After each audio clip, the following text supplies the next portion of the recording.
Nous sommes le 18 juillet. Est-ce que vous savez que le 10 juillet 1918 est né Nelson Mandela? Un homme qui a passé sa vie soit en prison, soit à lutter, pour lutter justement contre l'apartheid qu'il y avait en Afrique du Sud.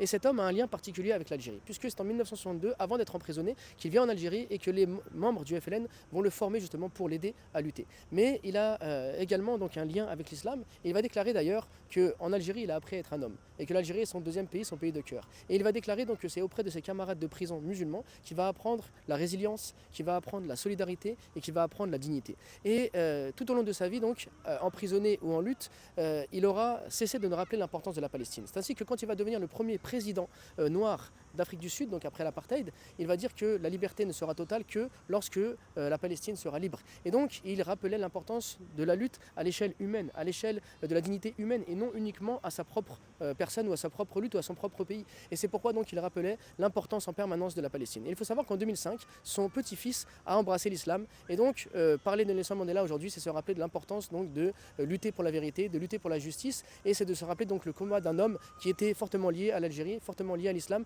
mais surtout un homme qui a combattu pour la liberté contre l'apartheid et qui n'a cessé de rappeler l'importance de la Palestine.